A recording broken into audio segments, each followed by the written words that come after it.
Greetings, dear friends. So, it's pills once again. We keep touching on this very significantly important subject matter, but what can we do yet? Indeed, I definitely believe that any attempt to deal with a person in the way we are used to now is absolutely flawed. Your leg hurts? Here's a pill. Your head hurts? Here's a pill. Your liver hurts? Here's a pill. Stomach hurts? Here's a pill. This one's for the heart, this one's for blood pressure, and this one, I don't know, for something else. And basically, yes, we see that it all leads to people consuming handfuls of various peculiar chemical substances. Well, strange in a way, but they are all documented, yes. So to speak, in a manner of speaking, with some kind of intellectual minds, with a variety of intellectual minds, yes, indeed, meaning that this causes that and this does this, without taking into account the body's natural self-regulation system. Yes, without considering that each of us, in some unique way, yes, still exists independently and autonomously. For example, I don't actually take pills. Take my father, for instance. He's genuinely over 60, and he doesn't take pills at all. My mother doesn't take pills either. The first thing I heard, I don't remember, in some yogic treatise, I read someone, either Vivekananda or Patanjali himself, or somewhere else, but it was said very clearly there, and I really liked it.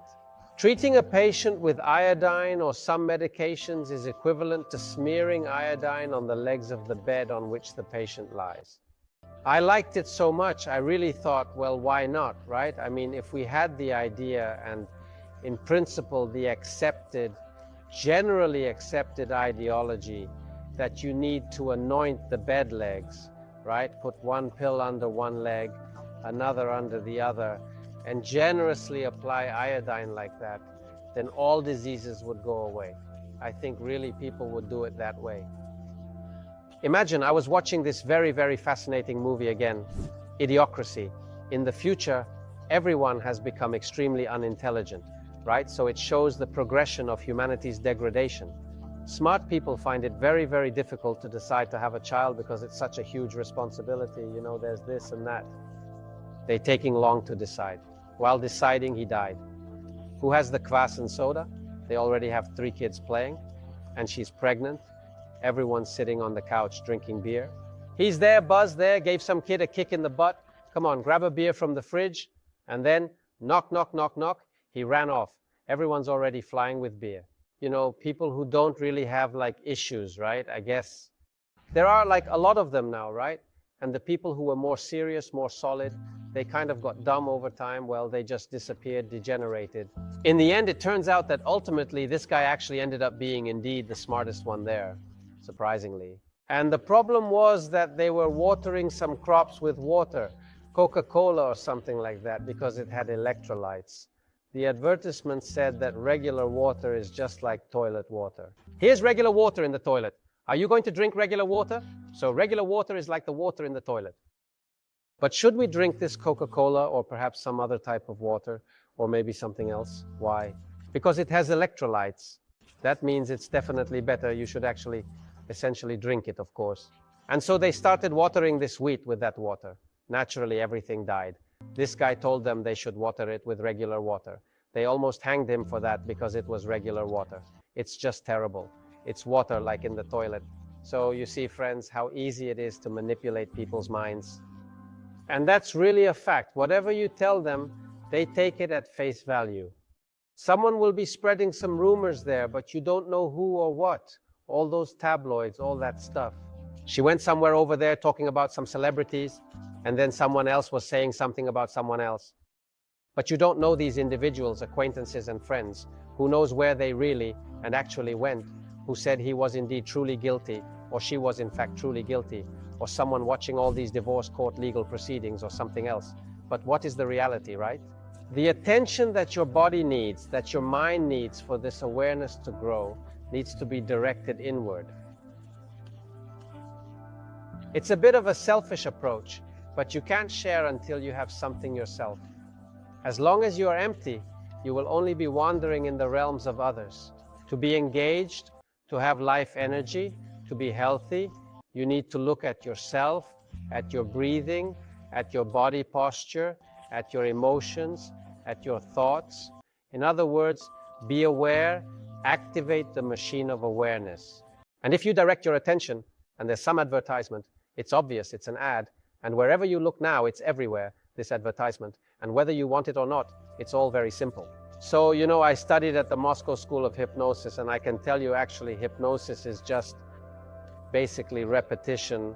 So, if you hear the same thing 1,000 times, preferably while you're consciously doing something else, distracted, so it plays in the background 1,000 times, you'll take it as pure truth. You'll be sure that's how it is. Can you imagine? But it's not true. It's not true. It's not true. Repetition can be very powerful, especially when it happens without you even realizing it. The more you hear something, the more it becomes ingrained in your mind. It's not true. It's not true. And in general, let me ask you this question. How much truth do you think you actually know about various aspects of your life from different sources that you come across every day? And how much falsehood? Of all the things you know in the world, you truly know and knowledge. How do you even know anything at all? Someone told you this. It's not your direct experience, right? This is actually information you got from social media, from the internet, from some really questionable sources actually. Someone said something there, and you most likely heard it from somewhere else, perhaps even multiple times. So friends, pills, and any pharmaceuticals such as chemicals and other chemicals, right? This is the detailed introduction of an extremely intricate and complex chemical process that is being integrated into your internal biochemistry. This process involves various glands and numerous biochemical reactions, each playing. This is indeed truly an enchanting and incredibly extraordinary and magnificent domain. A person and these glands, they are also interconnected with sensations, emotions, and thoughts. You understand? That is, in other words, this is the area that you can't just roughly, let's go there. Essentially, basically, like you can't carry out that action. You're indeed disrupting your chemical balance, in fact. You're interfering significantly with the internal chemical processes happening within you. And now, it seems to us that yes, there's some kind of analgin, so the headache will go away, or something else, like it thins the blood. This definitely assists us with that. This absolutely assists here. But if this hurts, then you absolutely require something stronger for that. This is all wrong, my friends. If you have pain, if you can do anything at all with this pain, you need to go into the pain, become aware of it, and do something about it. If you have a pain that you can no longer manage, it means that the moment when you needed to face and understand the pain has already passed. In other words, you have already missed the initial flare-up. And now, the situation will only continue to snowball, accumulating more and more load, and this load will keep increasing. This means there will be more and more difficulties and challenges arising within the body, making it harder to cope with each passing moment. To effectively manage your body, you need to be fully aware of it and its various functions and processes. To be fully aware of it, you need to be aware, sit, and engage in it completely in order to understand it. From the viewpoint of an average individual, this particular subject matter is not particularly engaging or captivating. Scrolling through social media is interesting because there's a lot of different, highly questionable and very murky information, but it comes in a feed, it captures your attention, and it makes it easier for you to live, to get distracted, to focus there, and it just simmers. If you have consciousness, you can direct your attention to yourself and, for example, not just observe your breathing, but imagine a golden ball of this size rotating around your orbit. This sphere, it kind of spins around you in a mesmerizing way. It's an incredibly mind-blowing and truly therapeutic effect, an amazing experience. You take a breath and raise your arms to the sides. You exhale, and on the exhale, move your arms towards the center. Focus a little bit more. Take a more deeply breath, spread your arms, exhale slowly, and sort of gently let this energy back down into the ground. On the inhale, you took it from the ground. While you bring your hands together, it regroups inside you. You spread your hands apart again, felt this field, and then lowered it back into the ground. The simplest Qigong. Do you know what therapeutic effect it will have? Very significant. And even these things, though I say, Qigong, it's all there. In fact, this is the foundation, the beginning. These are the things that I believe don't even need to be said. They are self-evident. Because if it comes to that, find yourself a real psychologist, a trusted and qualified friend, or even a close family member, someone you can trust with your secret. A person with whom you can discuss things that you are ashamed to bring up, things that are hard for you to discuss with anyone else. People, well, they can judge, they have their own idea of what you should be like, good, bad, right, wrong. But a psychologist, they will understand everything if they are truly a good psychologist in their own way. You pour all this out to him, and then he kind of processes it, right? And then you kind of process it together. You become even a little bit more aware of your problems. Even though I mentioned psychologists and all that, in reality, this is the foundation, the basis, the beginning of working on oneself. If you don't do this and you don't do that, friends, then in any case at all, electrolytes. If you take the time to watch this particular movie, you are likely the same kind of people who would think that this plain, unflavored water tastes just like toilet water, which is quite disgusting and unappealing. So you. But the water that the corporation sells, it's kind of murky, and everything that drinks it dies, yet it's considered beneficial and contains electrolytes. But what are electrolytes? It's a good thing, really good. It helps everyone. Friends, I don't know what else to say. Just be more attentive to yourself in all aspects and the environment, as well as the environment around you. I highly recommend taking our courses, learning to meditate more properly, joining the sessions, and becoming more aware of yourself and the world around you. And little by little, slowly and gradually, start truly engaging in the actual real work, the very reason you came to this earth. Grow and develop spiritually in various ways, that is, acquire experience from living life. It's very important to understand this, friends.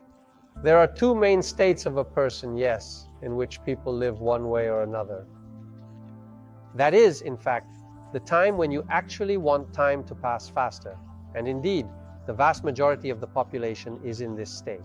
That's why I just want to bury my head in the sand and not see anything happening around me. Well, the day passed, and that's that. All right, the day has passed. Well, someone is on a different level, but still in this. They are looking for ways to spend their time. Yes, so the idea is how to spend the time. To spend time better, you know? So, how can I spend my time better today, right? Maybe some party somewhere. There are other people, yes, who have already started to engage a little, and for them, it's the opposite. And how about perhaps maybe everything more slowly? Everything more slowly. Because it's already very clear that it's obviously better to look for somewhere else, somewhere over there, in that direction. Everything is already found, everything is already here. Everything is indeed already here. So, friends, I recommend you to think about what you are taking, whether it's medications, pills, or something else. Why are you taking them? And do they really actually give you, as they claim, the effect that was promised? And in general, the very idea that if something causes you pain or discomfort, you need to take this medication or remedy to alleviate the symptoms and feel better. But why does it hurt? Nothing hurts me. Nothing hurts me. And it hasn't for a long time. Maybe if you deal with what's unresolved issues in your mind right now, perhaps you might not need to really take pills later on. Most likely, that's the case if everything is smooth for you. If your energy flows, if you don't stifle yourself, and everything is more or less properly arranged, it works. On the contrary, the sensations are pleasant. It's pleasant to live. You want to stop this moment and savor it. There's no need to rush or hurry. Spend your time wisely and enjoy every second. Thank you all for your attention and time.